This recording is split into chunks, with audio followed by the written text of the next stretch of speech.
Hi, I'm Brian. Welcome to Autogefühl and welcome to a very cold Munich, which you could probably say is not a bad place to have come to test out the new Toyota Land Cruiser. Well, I say new, modified is probably closer to it. This car has been going since 1951. The current model started in around about 2009 and has had some changes since then. This is its latest iteration. It's more modern, more stylish, and hopefully will have a broader mass appeal. At the moment, the Land Cruiser is sold in almost 200 different countries.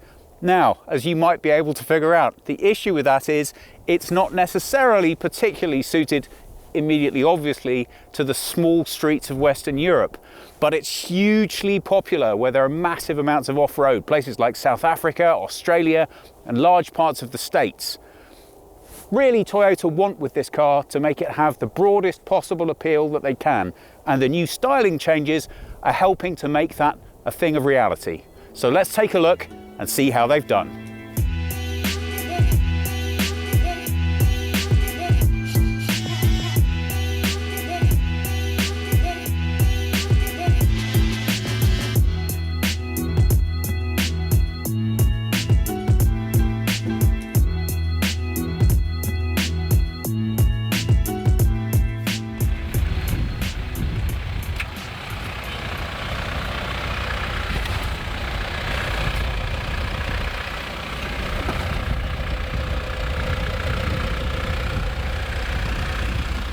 The first thing you notice about this car is quite how big it is, and in large part that's because of this approaching angle of 31 degrees. Lots of cars nowadays describe themselves as off-roaders. Lots of them don't really mean it. This one really does. Toyota want you to feel completely comfortable taking this car anywhere you want to take it to. That includes somewhere nice like the office or to visit family, but also to drive it really viciously off-road. So that's why we have such a large, impressive front here. This, however, has been redesigned to make it look a bit more discreet. You can see the way that the lights now run straight into the front grille. Lights which feature on all model LED daytime running lights, and you can have full LED lights, but they are optional, not standard.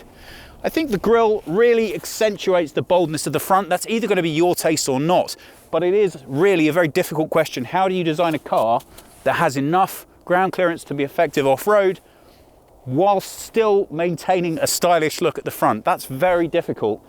And at first glance, I don't think it's too bad. Although I do have to say, I wouldn't much fancy being a pedestrian being hit by one of these things. So if you do buy one, please be careful. We've got new styling lines on the bonnet as well. They bring the shape through nicely up to the side. Talking of the sides, let's take a look. Well, the first thing to notice are these wheels. Standardly, the Land Cruiser comes with 17-inch. This is with the optional 19-inch wheels. What I like immediately is that these aren't for show. These are put here to do a great job if you're on road or off. And I'm really looking forward to see how they behave when we get it there.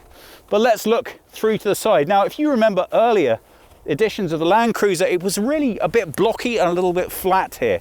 So they've actually done quite a lot to make sure the shoulder line is more discreet now. This lovely flare that comes in from the flank and through on into the rear lights, again, softens up the side.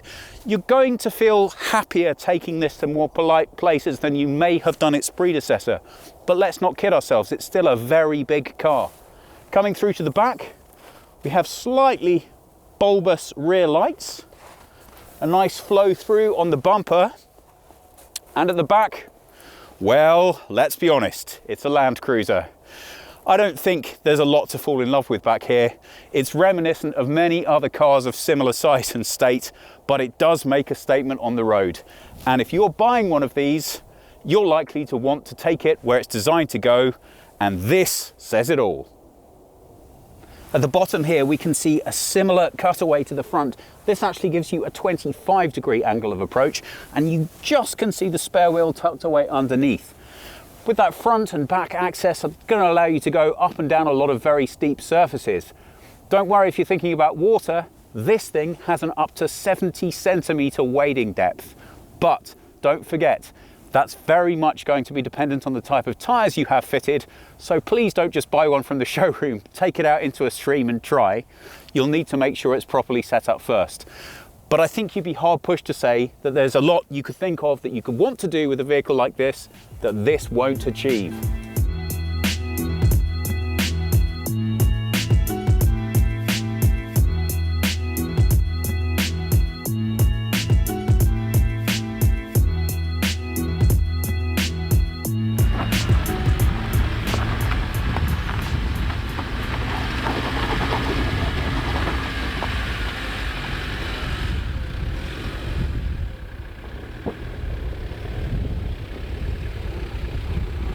With such a big car, you're going to want a big key, and Toyota doesn't disappoint. This feels really nice in the hand.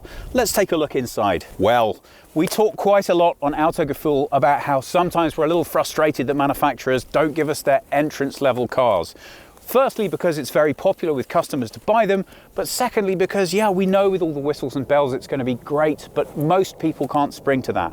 So before we even look inside the car, I'm going to tell you this is the top line car. That's going to make it around about a 70,000 euro sticker. So it's not entirely fair to compare the interior of this to what you might expect on the entrance model. But that said, let's take a look inside. Well, I have to tell you, I've got slightly mixed feelings about this. And the reason is, I view the Land Cruiser as a utility vehicle. Very much a vehicle for taking everywhere and doing everything with. This has been fitted out with everything you could want from the Toyota range, which makes it feel a little premium in here. Now, I think Toyota would be happy with that. You have to ask yourself, if you want a premium car though, if you want a premium 4x4 off-road, is the Land Cruiser likely to be your car of choice? I don't know that I'm completely convinced, but it will sell to a certain market, so it's nice to have the opportunity to have a look at it. We have on the door a chrome finish, plastic, soft touch plastic, more soft touch plastic. It looks nice, but I think this is a good example of exactly what I mean. When you come up and have a look at this locking mechanism here, you just can't hide the sort of plastic nature of it. That's not a bad thing. I just like really all of the more industrial cars to echo that feeling. I want to be able to look at them and think I could jump in here covered head to foot in mud and not care. This is quite a refined cabin. I don't know I'm going to be that excited about having my kids jumping up and down with their football kit in it. So now we can see a couple of the new features that have been included in this generation of Land Cruiser. First, we have a 4.2-inch digital display in the middle of the cockpit. That's going to give you information on what's going on with your car. In the center, we have now an 8-inch display screen, and that's going to look pretty standard to you. I don't know why it's so popular at the moment, but we have high gloss piano black across this section, and this has the top system in it, so JBL system with 14 different speakers. Coming slightly further down, we have what I believe Thomas has told me is what Toyota describe as the tower control. Now those are the controls for the off-road functionality of the vehicle. I'm going to need to check that in a bit because there's not much going on in the way of tower over here, but it is pretty straightforward. We can switch between driving modes. This car is fitted with the 6-speed automatic gearbox. You can also get it with a 6-speed manual. Permanent all-wheel drive, whatever you do. But some very clever technology happening in this car in terms of how it relates to traction. There are some really nice tricks in terms of how power is supplied to each of the wheel that really make use of different driving styles for different driving environments. So again, rather than just telling you it goes off-road, there are ways of modifying the drive to be very specific for whatever you're driving on. Clearly, if you're driving on something like rocks, you are not going to want a lot of slip, but if you're driving on something wetter like mud or sand, you are going to want to have a bit more of that. The system knows this, factors that into how the power is delivered to the wheels. Now, if we look throughout the rest of the dashboard, we can see there's a nice wood effect strip with a chrome accent running underneath, and right throughout the center console, lots and lots of this chrome effect plastic. Now, I think this really does come down to styling. And right throughout this cockpit, I get the emphasis of things I like about the Toyota design and areas where I think, I just don't know if I personally would have gone there. Mostly because things like, this is the top model, let's not forget. Things like an 8-inch screen. Come on, that's not new news. A 4.2 digital display in the middle of the dashboard when everybody else now has full digital. I'm not having a go at Toyota. I love this car, but I love it for what it does. In terms of delivering an executive interior, for me, it's not the right car for that. But it is finished very nicely, and if this is your taste, then I think you're going to be very happy. So okay, I may have been a little bit negative about the feeling of the finish in the front, but that's because, conversely, I have so much love for this car for its drive. But I have spent an altogether unhealthy amount of time in the back of these things, and I have to say, you really do appreciate the finish once you climb in the back. Well, as you'd expect, acres of space back here. This car is a 5-seater, but you can get it as a 7, so you'll have an optional 2 in the boot as well. The interior makes a lot more sense to me back here. It's not so much with the chrome and with the wood. We still have the chrome effect details, and of course we've got the leather seats. We're a bigger fan of the cloth ones, which you get at the lower price point, but I think you've already guessed by now I'm a lower price point on this car kind of a guy. But it's actually very nice. We've got independent climate controls back here, and I think we can have 3-zone climate for this car. We've also got our own charge point. Somewhat disappointingly, no USB points. I don't know that that's a priority for this particular car. Quite a small storage area for water bottles and things back here, but a nice traditional Toyota net back to the seat. It feels nice, it feels spacious, it feels roomy, it feels comfortable, and I'm fully imagining that the drive back here would be exactly the same as that. Now, this has a swing door on it, which is why it took Jonas and I a little bit of time to figure out how to open it. But that's a big, cavernous, open space for anything you need to fit in here. Clearly, the back seats are going to fold down, and look how much room we have. Now, again, sadly, because of time limitations, I don't actually have a number for you on this space yet, but we will get one for you later. Let's take a look at these extra seats and see how we can figure out to access them. First thing that's worth mentioning, as you would expect, we have a power port back here, and that's a full power port, so you should be able to power your appliances from that.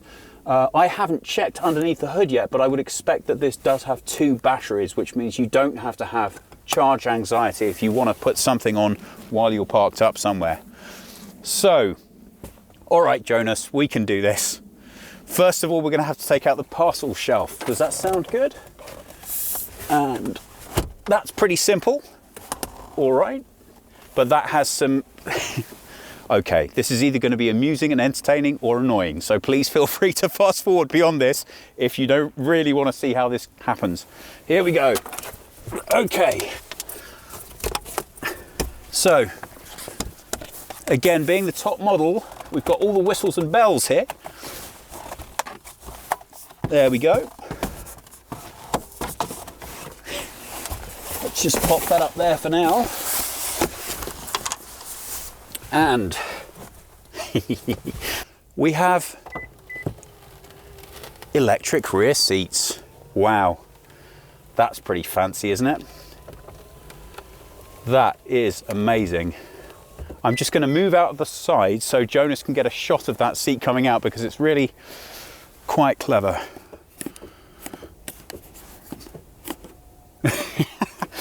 Okay, there we go. If you point the camera just down at the seat, you can see the way that the floor actually pops out the base of the seat. Nice. Well, that is a nice feature, but as you can see from the one that's still flat over here, that does slightly limit the load space.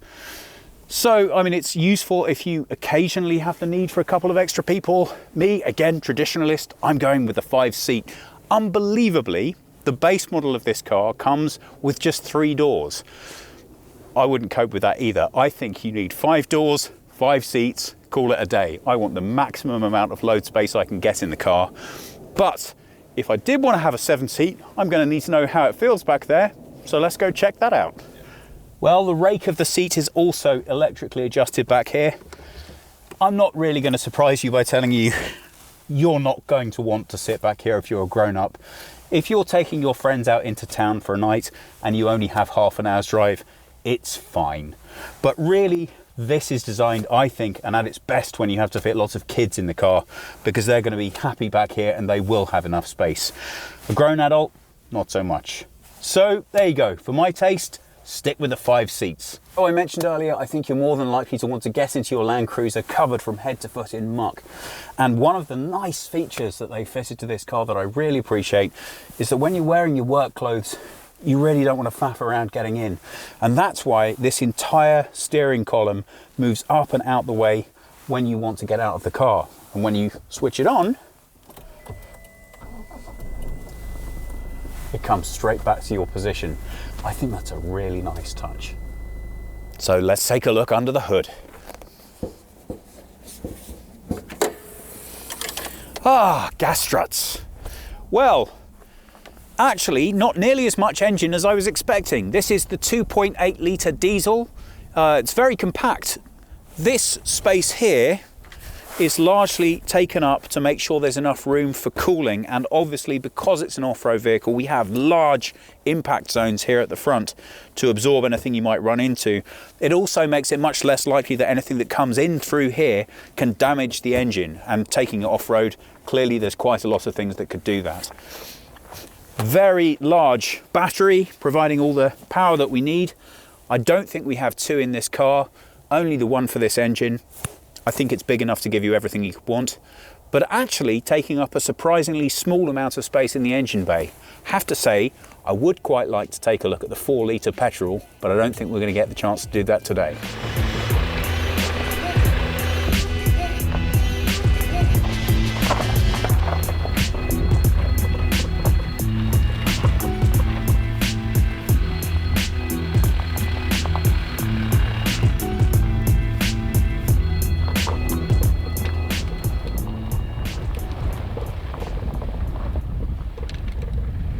So now it's time to take the car out for a drive. The first thing that I want to say about this car is I'm very pleased about the soundproofing on it. One of the things that I get all warm and gooey about is the agricultural sound of the Toyota's engine. I've spent a lot of time in Toyotas and I really like the sound of their engines. I know it makes me a bit odd, but if you stand outside, it's almost entirely unmistakable. What's nice is in the new version of the car, you really get the feeling that they've tried a lot to limit that experience as a driver and as a passenger, so you can actually hear yourself talk. Well, Jonas and I have been doing some talking and we've managed to figure out that the tower control is this middle section of the dashboard, which Jonas will show you in cutaway. This allows us to select our different off-road driving styles. We're going to get to that in a little bit. But to start with, we're going to start off gently and just see how it behaves as an everyday car. I say everyday car on snow. Well, very polite right off the start. We're on an uneven surface here. This is gravel and it's covered in a surface of snow. And the suspension's really doing a nice job of keeping us comfortable. Up to our first incline. This again has some loose gravel on it and a snowy top. So certainly not something I would try and take my Corolla up. But it's almost an insult to the Land Cruiser. Now, let's talk about what's powering this thing. We have a 2.8 litre diesel and that produces 177 horsepower. You might think, that doesn't sound terribly impressive. It's got a 0 to 100 speed of more or less whenever, but this thing obviously wasn't built for speed, it was built for torque. And that's why it can tow up to 3 tons, or even optionally up to 3.5. Now, sadly, this is the only engine that's going to be available for the European market. But if you live somewhere slightly more exotic, you can get a 2.6 litre petrol or a 4 litre beast. I wonder how that handles. We're at the start of the off-road course. We're going to find out what this car can do. We've put it in crawl mode. That allows the car to take over all of the traction, all of the braking, and the speed too. So as soon as it detects that I'm going down the big slope, it's going to manage that process for me perfectly, so I don't have to worry about anything. As I continue to go forwards, I've got some really uneven ground here, and we have a different mode for that. But we're going to keep on. This is not really rough enough for us. We want some really rough ground to show you that mode for uneven ground. I think we're ready for a big slope. What do you think, Jonas? Ready. Should we give it a go?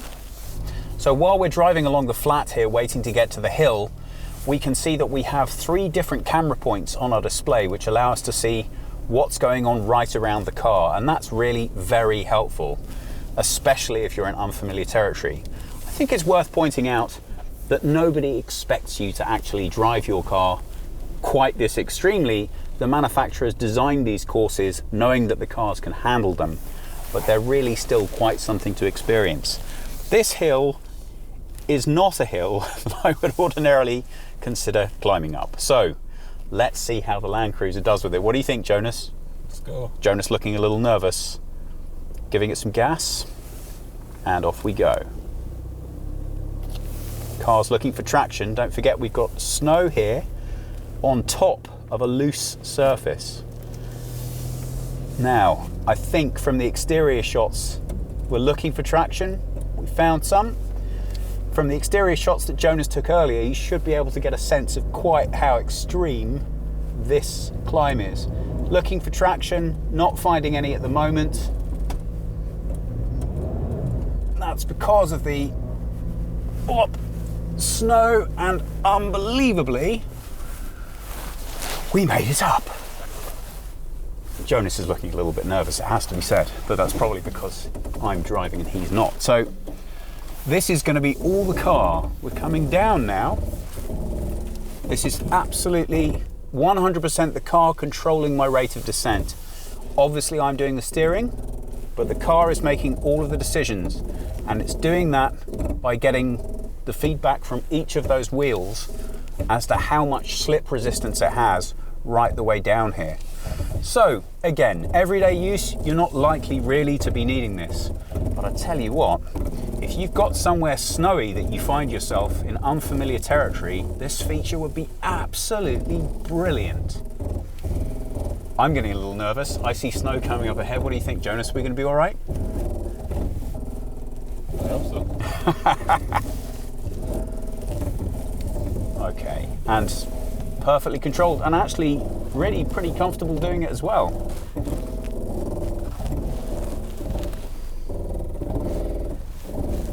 Now what they provided us with here is a course that was obviously not designed to factor in the snow because we were not expecting to have it, but the car is coping brilliantly with it. Unfortunately, I don't think they have a river for us to drive through.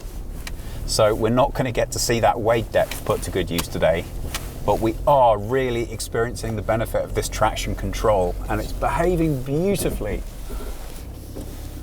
Now, I don't know if Jonas managed to get some exterior shots of this earlier, but we're actually right next to a stone quarry, or a gravel quarry, which is the perfect place to build one of these courses.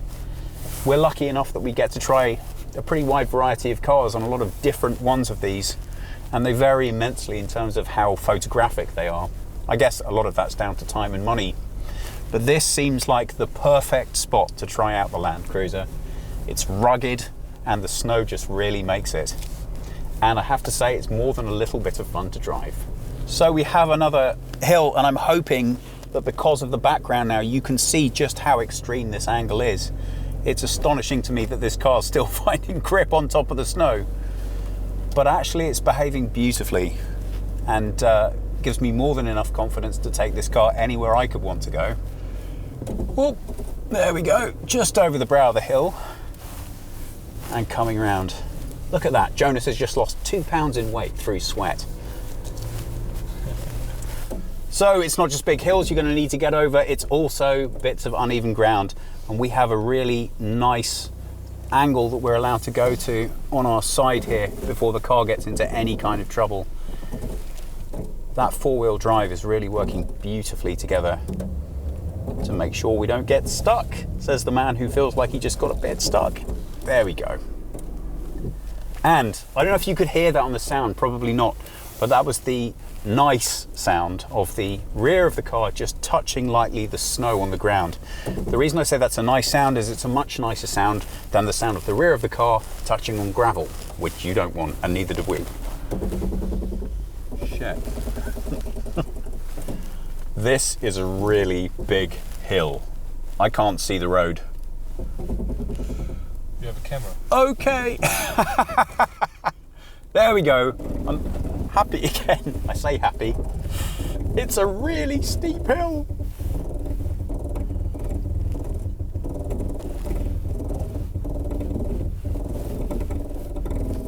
My favourite bit right now is that I've got a warning light flashing away on my dashboard telling me that I'm having problems with traction. I'm thinking, yeah, I know this already. Again, all the car, not me at all. Okay, so we've tried out the crawl function and we're really pretty happy with that. Now we're going to try the MTS, and that's for uneven ground. There's some really nice, wet, uneven territory up ahead, so we're going to check it out and see how it performs. Which I think, gamefully call death to suspension. It's really, even just looking at it, you think there's no way we should really drive a car over this. It's a very steep first incline. I can see a couple of guys looking at us up ahead, maybe thinking, I don't know if you should attempt that. But there we go, that's nice and comfortable. And down, and now we have some bumps. So really put those axles to work. Gosh, you're going to want a lot of ground clearance and a lot of traction control to make it over here. And this car is going beautifully.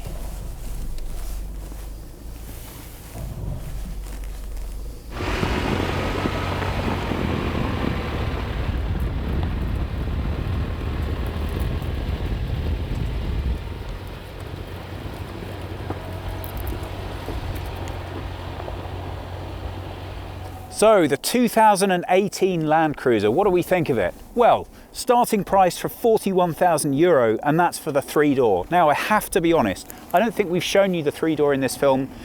To me it looks a little bit like a slightly blown up RAV4. So I'm going to say, really, if you're going to go Land Cruiser, come on, go big or go home. Go with the 5-door, that's going to cost you an extra €2,700, but that's money well spent, I think. If you want to nicely equip this car, it's going to cost you about $55,000, and if you want everything, all bells and whistles, that comes in at about $70,000. So, for me, I'm going to want to keep it fairly basic. I think $55,000 is going to get you an awful lot of car. What I like about this car immensely is its potential. Sadly, we didn't get to drive it on the road, but I have previously, and I can tell you that it's very well behaved. You obviously can't ever completely hide the heart of a 4x4 when you have it for road use, but there are some that are better behaved than others, and I like the way that this one handles in particular. Off-road, it's superb. What I personally don't really want is for it to try and convince me that it's something more than that. For me personally, the styling details where they try and make themselves a little bit more luxurious don't always necessarily work. I prefer the more basic utility, and I think it represents the better value for money that Toyota is so famous for. In terms of the effect of the styling on the new car, well, I think they've really made some positive step forwards here. It does seem to me as if they're borrowing some ideas here and there. This grille definitely has a little bit of the Skoda Karoq about it for me. The side profile, a little bit of Land Rover stepping in, but I think it marks a move in the market generally of acceptance that really people want cars that will serve more than one purpose. And the benefit of the Toyota Land Cruiser is it really serves just about any purpose you could possibly ever think of. And it will do it in great comfort, great style, and really pretty good value for money. That's about all from us for today. If you've got any questions or comments, please pop them in the section below. Thank you so much for watching, and we hope we'll see you again soon.